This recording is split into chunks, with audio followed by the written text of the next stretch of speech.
Hello everyone, and welcome to a comprehensive guide to the secret boss in Star Wars The Old Republic, the Dreadful Entity. In the course of this guide, we're going to tell you everything you need to know, how to get ready for the Dreadful Entity, how to find it, how to summon it, and here you see here we're skipping from the beginning to the end, how to summon it, and then here you'll see our group getting a kill, and getting that nice title, and moving one step closer towards getting Hateful Entity kill and that really cool Dreadmaster mask.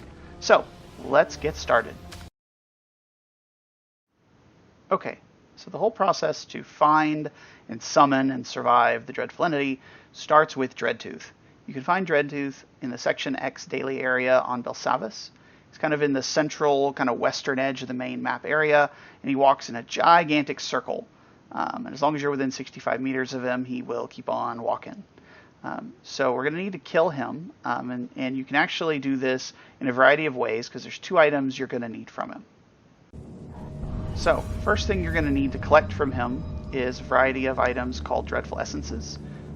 Those are applied to Dreadtooth to build his stacks. He always has one stack. If you kill him at one stack, you will get one Dreadful Essence. You can see here, as you get those, you can apply them to him using Biochem and build up his stacks. You're going to need to eventually be able to build him up to 10 stacks. Anytime you kill him at any level, any number of stacks, you get a Dreadguard's Corrupted Mask. Now that's super important. Everyone in the group has to have one to survive the Dreadful Entity, which we'll explain in a little bit. And when you kill him at 10 stacks, you get one drop of an item called the Dreadful Amulet. Now, Dreadful Amulet's used to summon the boss. Now you can see here, if you everybody in the group has to be able to equip the Corrupted Mask, as you can see I did there, and it provides a buff that you can see here. We'll zoom in here in just a second, called Dreadful Guard. Now, Dreadful Guard, you can see here, protects from the most harmful effects of Dread Touch. Anyone that doesn't have that buff will die. So everybody in your group needs to get a mask, which means you need to farm Dreadtooth at one stack, however many times you need to get masks. If you apply a couple of essences and get him up to 3 stacks, he typically will drop 2. So you may be able to get him a little bit faster. So you need to kill him at 1 stack a whole bunch of times so that everyone in the group has a mask. It has to be equipped. So you have to move it, you have to equip it, augment it, move your gear over, whatever, so that everybody in the group is wearing it. And then you need to kill him at 10 stacks at least once in order to get a Dreadful Amulet. Another pro tip is that when you pick up the Dreadful Amulet, it has the typical 24-hour bind period. During that period of time, you can transfer it freely, even after using it. However, once somebody uses the Dreadful Amulet to summon the Dreadful Entity, it applies a 24-hour cooldown timer. So if you have one that's already bound, and the group only has one, that means you can only do one pull of Dreadful Entity. So it's a good idea actually to farm several of them if you can.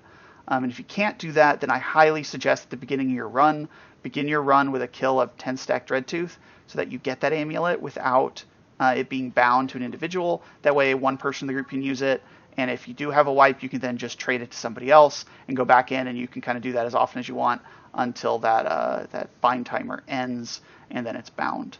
So just word to the wise there. Okay, so now everyone in your group has a mask. They're equipped. You either have one amulet or multiple amulets. How do you find him? So the Dreadful Entity is found in Terror from Beyond, which is the Assation hangar on the Gav Daragon on the fleet, if you're rep side, or the Assation hangar on the Imp side Vanguard vessel as well. You have to clear at least through the first boss. I strongly recommend, prior to this, going in and killing the first 2 bosses.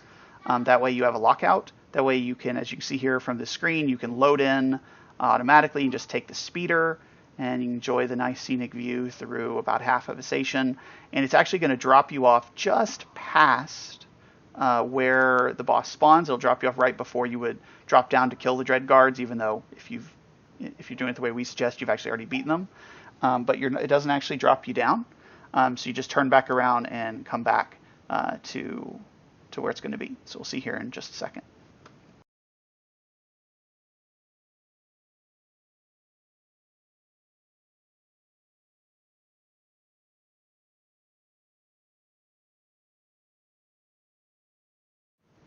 Okay, so here we are, we've landed, we can just turn back around, we're going to mount up. If you've ever gone over this big bridge and wondered, what's in that cave? Well, you're about to find out.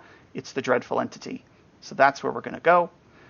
It's highly recommended here, and we'll talk about strategy in a moment. You generally want everybody in your group to kind of group up right here in this big area. Don't go past the codex entry. You want a couple of people to go down around the edge here. You can see there's some ads around here. We definitely recommend killing those before you go in. And right here in this cave, this is where you're going to spawn the dreadful entity. Okay, so whoever has the amulet is going to go into the cave. You can see here the text, "You feel a strange and chilling presence." You're then going to go into your inventory, click the dreadful amulet to use it, and that's going to summon the dreadful entity. Now, it's important to note, you actually have to attack it once to engage it. So here, just as a way of making sure don't do this, what we did was we had a series of sorks. This is inside set up to do a chain pull, because what you'll see is you want to get out of this little narrow area as quickly as possible so people don't get punted back into the exhaustion zone and die. We did it a little bit too fast. As you can see here, this was our first pull just before I had a chance to tag it.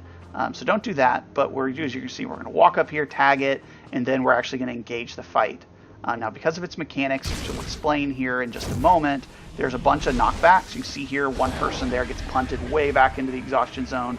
We're all just running to get around the corner as quickly as we can. The entity will follow us. You're still going to see one or two other people punted. See, there goes lightning way out into the exhaustion zone. They're actually going to die from it. We'll get them rezzed. So getting around that corner quickly is very important because of the knockback mechanics that you can see here. Another person gets punted. So it's very chaotic kind of getting set up. So it is really important that as many people as possible kind of be in a safe area. So when that happens, you don't get clipped. In general, you're going to pull the boss around the corner here. And once everybody's kind of past that little gateway and everyone's in this area, then you're kind of set. Okay, so now let's talk about some of the key buffs and debuffs you're going to encounter in this fight. The first two are interrelated, and you can see here in a screenshot from midway through the fight, there's 6 stacks of a white buff called Ancient Slumber, and two stacks of a red buff called Ancient Wrath. Now, the boss starts with 8 white stacks, 8 stacks of Ancient Slumber. Each stack gives it 10% DR, so it starts with 80% damage reduction. And then over the course of the fight, it will gradually exchange those stacks for stacks of Ancient Wrath, the red stacks that increase its damage by 5% per stack. So what that means is the boss is going to start out with 80% DR and take relatively little damage, and then as the fight goes on, it's eventually going to get rid of all of those stacks, and then it's going to keep building red stacks. In most of my experiences, we've typically killed the boss between 14 and about 17 red stacks of Ancient Wrath, which means it's doing a fair bit of extra damage at that point. Okay, so now let's talk about another, actually a debuff that's going to be put on the players, but one that's actually helpful. The 9 stacks you see here on the debuff bar is called Pulse Guard. Every time you get, every stack of this that's applied will reduce the damage you take from the Dreadful Void puddles by 5% per stack.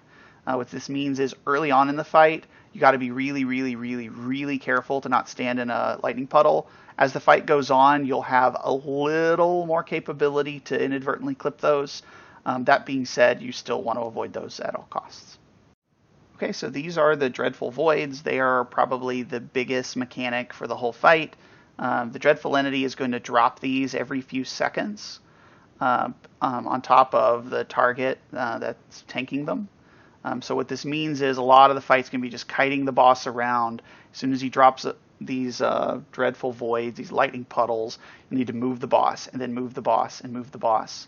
What you'll see as we talk about some of the mechanics and some of the attacks, that has a really huge impact on positioning, because if you get knocked back into one of these things, you're probably going to die. Okay, so now let's talk about the tank-specific mechanic. You can see here there's kind of a rail shot looking debuff with 3 stacks on our tank. That debuff is called Lingering Shock, which causes you to take more damage from Shock, which is the boss's single target attack on the tank.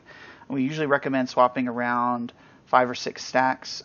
In general, you should be swapping pretty much as soon as the other tank's stacks have dropped off. The lower you can keep this number, the less damage your tank takes. And because they're the one person that's always going to be standing in lightning for at least a few seconds, they're going to be taking a lot of damage, so keeping that as low as possible is always ideal. Okay, so the boss has 2 different knockbacks, and we're going to talk about these in a clip from an initial pull. So he has Dread Touch, which you may recall that's the one that your helmet protects you from. that's the huge knockback you just saw. You're going to see it a couple more times where someone gets tagged by lightning and goes flying. It also has Dreadful Pulse, which is an AoE knockback that, see, there's someone else taking Dread Touch. There's the Dreadful Pulse is the AoE you're about to see all of us take here in a few seconds. We're all going to go about 10 to 15-ish meters back. So it's going to cycle through doing those. Now we'll show you in a second here.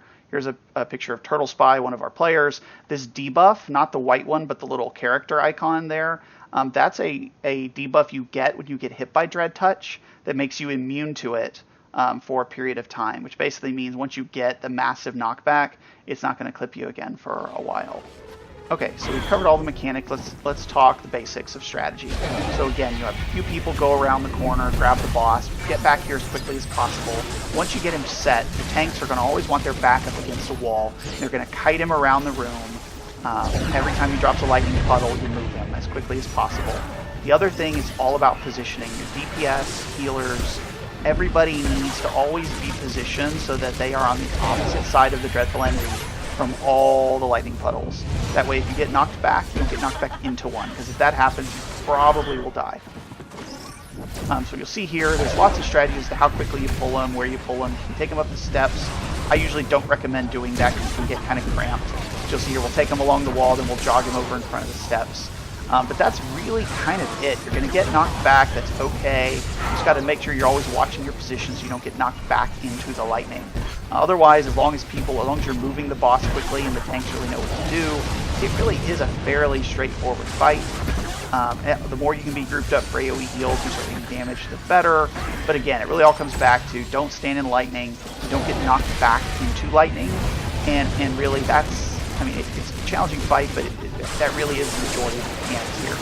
So hopefully that's helpful. We're going to do a full kill video here in a minute so you can kind of see how we walk through this. So I hope you enjoy. Best of luck in getting that dress on for guys. Thanks.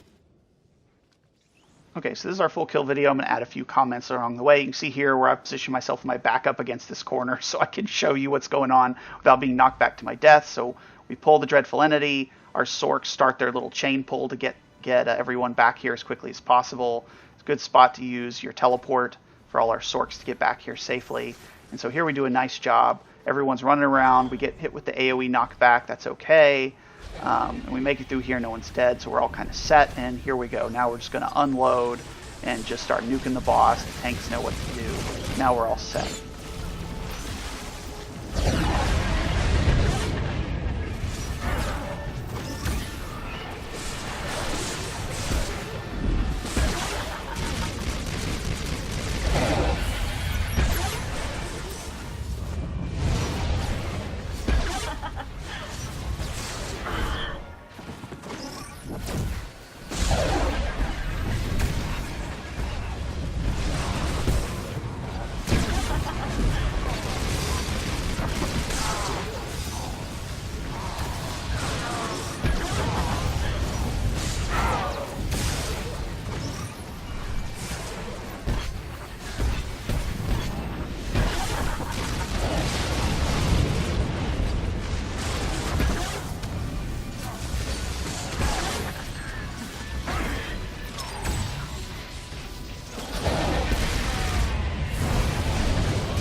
Okay, so another quick tidbit as we go. It's important to note every time you're kind of getting into a repositioning phase here, really important, you got to stay ahead. So you can see here a couple people that are just kind of borderline. It's a good idea. You see here a lot of us are running ahead of the boss. Always want to be ahead of the boss, if at all possible, in order to avoid the chance of getting knocked back into light, which we're doing a nice job of.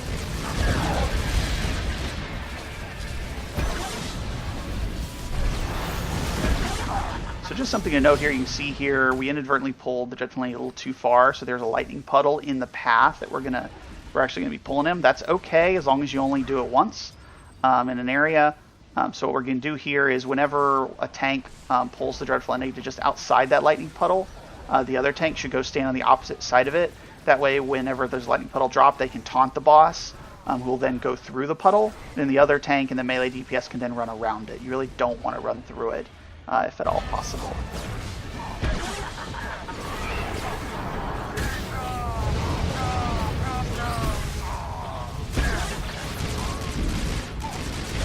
Another good thing to note for everybody is that any kind of movement abilities like hydraulic overrides or hold the line or anything of that nature would appear to work against the knockback. In my experience, if you have those active, you don't have to worry about the knockback. So you can see here a couple of times since I'm on a mercenary in this encounter, I'm using that to stand in a little more open area to make the camera angle a little easier. See here it's a little bit awkward. That being said, you really want to be looking out for little spots like this. Pillar is great. Put your back behind it. The group stays nice and grouped up. You're not being knocked back. You're still in range, so you get more uptime on the boss. And it makes it super easy for the healers to AoE heal everyone while still putting burst heals on the tank.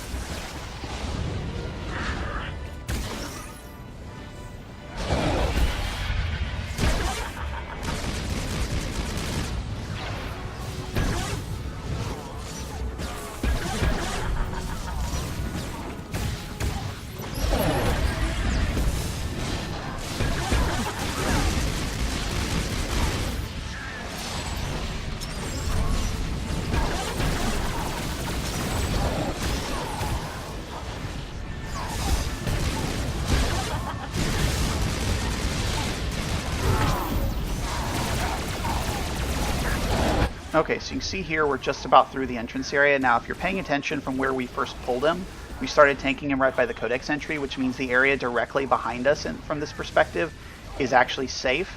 That's by design, so if the knockback happens here, you don't get knocked into lightning. This can be really tricky, and you can see here a lot of us are kind of right on the borderline that if we go at the wrong angle, we could be knocked back. So just be careful, and it's better to pull him early up those stairs rather than late, because it becomes much more likely people get knocked back. Once you start making up these stairs, it really should be pretty easy. It's just stay ahead of the boss, stay ahead of the boss, stay ahead of the boss. Can't say that enough.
Okay, so one thing I do want to note here now that we've made it a long way away around the area, we're about to come down out of this like stairway related area.